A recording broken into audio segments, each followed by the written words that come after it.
Hi welcome back to my smart channel. आज मैं आपसे शेयर करने वाली हूँ पोटैटो बॉल्स मंचूरियन रेसिपी, जिसके लिए मैंने 2 बेल पेपर्स, एक रेड एक येलो एक कैप्सिकम ग्रीन ले ली है। गार्लिक मैंने चॉप कर लिया है, 3 मीडियम साइज़ ले लिए हैं मैंने प्याज, और ले लिए हैं बॉइल्ड पोटैटोज़। अगर आपके पास बेल पेपर्स अवेलेबल नहीं है तो आप ग्रीन कैप्सिकम का भी इस्तेमाल कर सकते हैं।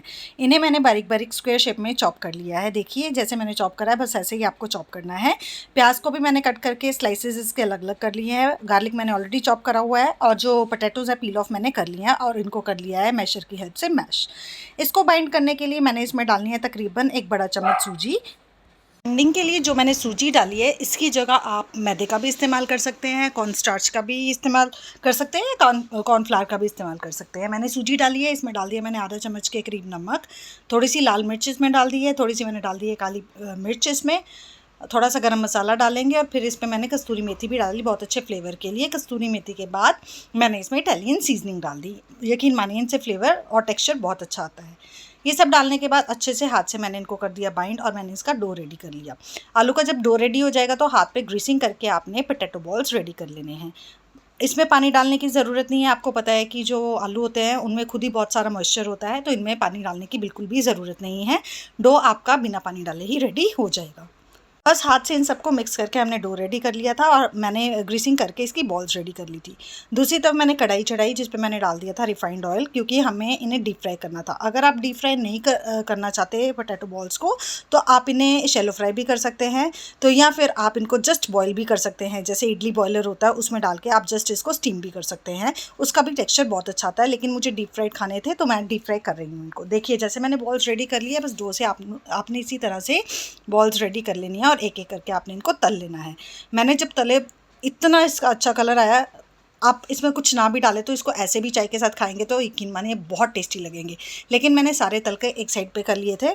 जैसे ही मेरे बॉल्स रेडी हो गए थे तो मैंने दूसरी प्रिपरेशन शुरू कर दी थी। जैसे मैंने बेल पेपर्स और कैप्सिकम कट करके रखी है, स्लाइसेस कट करके रखे हैं प्याज के, तो उनके यूज़ से मैंने इसकी ग्रेवी बनानी शुरू कर दी थी। आपको पता है कि गर्मी का सीज़न चल रहा है, बच्चों की छुट्टियां चल रही हैं, तो बच्चों की अलग अलग रोज़ डिमांड होती है।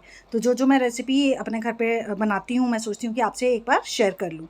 तो अगर आपको मेरी रेसिपीज़ पसंद आ रही हैं तो प्लीज़ आप मेरे चैनल को सब्सक्राइब करें, कमेंट करें, शेयर करें, और लाइक करना तो बिल्कुल ना भूलें। सब्सक्राइब करें और कमेंट करके मुझे ज़रूर बताइए। अगर आप मेरी बताई हुई रेसिपीज़ अपने घर पे ट्राई कर रहे हैं तो आप मुझे ज़रूर बताइए कि आपको कैसी लग रही हैं। बस इसी तरह से मैंने सारे बॉल्स कर लिए थे रेडी सारे। देखिए कितना अच्छा कलर, बहुत ज़्यादा हमने डार्क कलर नहीं कर लेने हैं कि काले ही पड़ जाएं। हमने इनको लाइटिश ब्राउन करना है ताकि इसका जो टेस्ट है वो परफेक्टली मेंटेन रहे। ठीक है, अब सारे मेरे बॉल्स फ्राई हो चुके थे तो मैंने निकाल लिए। इतना हमें ऑयल इस रेसिपी के लिए नहीं चाहिए बाद में, तो जितना मुझे ऑयल चाहिए मैंने बस कढ़ाई में उतना ही ऑयल लेना है, और बाकी सारा मैंने निकाल दिया था। ठीक है, देखिए बॉल्स कितने परफेक्टली मेरे बनकर रेडी हैं। दूसरी तरफ हमें रेसिपी बनाने के लिए सॉसेस की स्लरी चाहिए, जिसके लिए मैंने 2 बड़े चम्मच टमाटो केचप डाल दिया था एक बड़े बोल में। फिर मैंने उसमें डाल दी थी चिली सॉस, थोड़ी सी रेड चिली सॉस डाली थी, और शेजवान सॉस का 1 चम्मच डाल दिया था। ये देखिए चिली सॉस है, रेड चिली सॉस है, कम डालें अगर आपके घर में चिली ज़्यादा पसंद नहीं करते, अदरवाइज़ अगर स्पाइसी रखना है तो आप ज़्यादा भी कर सकते हैं। फिर मैंने शेजवान सॉस थोड़ी सी डाल ली थी, और थोड़ी सी डाल रही थी सोया सॉस अच्छे कलर के लिए। ठीक है, फिर मैंने इसमें स्टार्च पाउडर डाल दिया था 1 चम्मच। स्लरी में हम इसलिए इसको डालते हैं ताकि जो हमारी ग्रेवी बनी है वो थोड़ी सी थिक हो जाए, बिल्कुल पानी पानी ना रहे।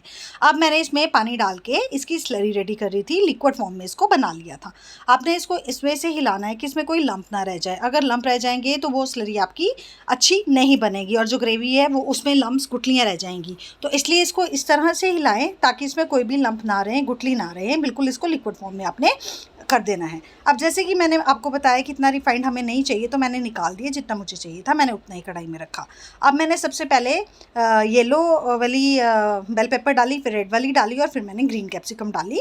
इनको थोड़ी देर के लिए मैंने कर लिया था रोस्ट कर लिया। रोस्ट करने के बाद मैंने इसको निकाल लिया था। ठीक है, इसमें ही आप अभी मत डालें। इसको रोस्ट करने की ज़रूरत इसलिए है क्योंकि जो शिमला मिर्च है, ये वाली जो बेल पेपर्स हैं, थोड़ा टाइम ज़्यादा लेते हैं गलने के लिए, इसको इसलिए मैंने पहले रोस्ट कर लिया था ताकि ये सॉफ्ट हो जाए।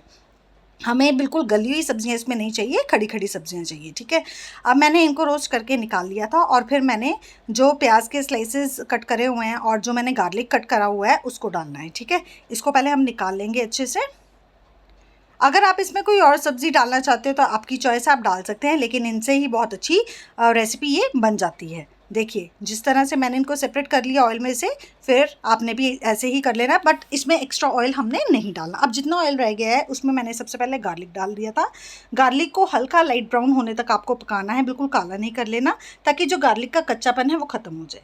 फिर मैंने प्याज के जो स्लाइसेस अलग अलग करके रखे हुए हैं लच्छेदार टाइप्स, उसको हमने डाल लिया और इसको हमने थोड़ी देर के लिए पका लेना है।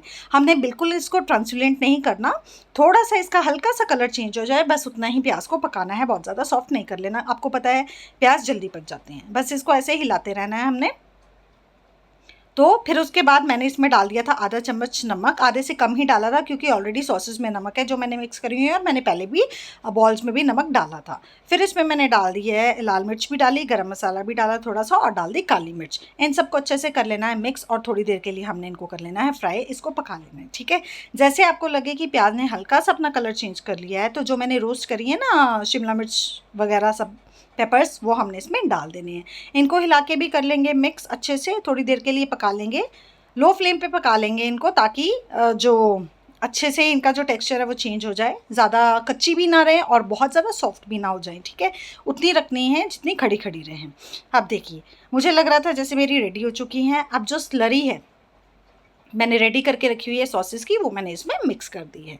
अब स्लरी में मैंने थोड़ा सा पानी और ऐड करा था, क्योंकि ये ऑलरेडी जब बॉईल होएगी तो थिक होनी शुरू हो जाएगी, है ना, तो इसलिए थोड़ा सा पानी और ऐड ऑन कर ले, ताकि जो आपकी ये ग्रेवी है वो चिपके ना।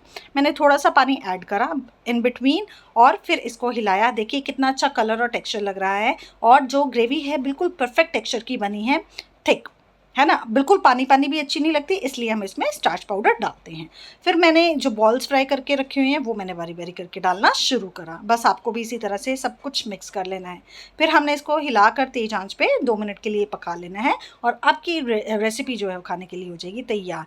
यकीन मानिए गर्मी का मौसम है, छुट्टियां पड़ी हुई हैं, गेस्ट आ रहे हैं, बच्चे घर पे हैं, ज़िद करते हैं, तो आप ऐसी ऐसी रेसिपीज़ ट्राई करेंगे तो आपके बच्चे भी खुश रहेंगे, और यकीन मानिए आपको ज़्यादा खाना बनाने की भी ज़रूरत नहीं पड़ेगी। ऑलरेडी बहुत गर्मी, आपको पता है किचन में जाना बहुत मुश्किल है, तो ऐसी रेसिपीज़ ट्राई करें जो क्विक बन जाए और ईजी हों और टेस्टी भी हों, है ना।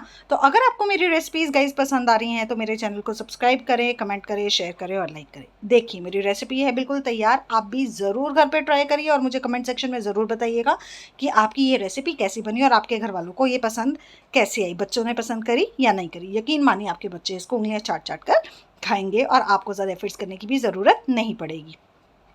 देखने में बहुत डिलीशियस लग रही है, मेरे घर पे तो सारे खाने के लिए रेडी थे, मांग रहे थे। चलिए मैं तो करती हूँ सर्व, और आप ये मेरी रेसिपी अपने घर पे ज़रूर ट्राई करें, और मुझे ज़रूर बताएं कि आपकी ये रेसिपी कैसी बनी है। लग रही है ना डिलाइटफुल?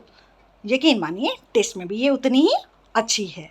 बस ऐसी ही और रेसिपीज़ लेकर मैं आपके सामने प्रेजेंट होंगी, अगर आप मेरे चैनल को सब्सक्राइब करेंगे। Thank you for watching, keep subscribing and liking and sharing. Thank you.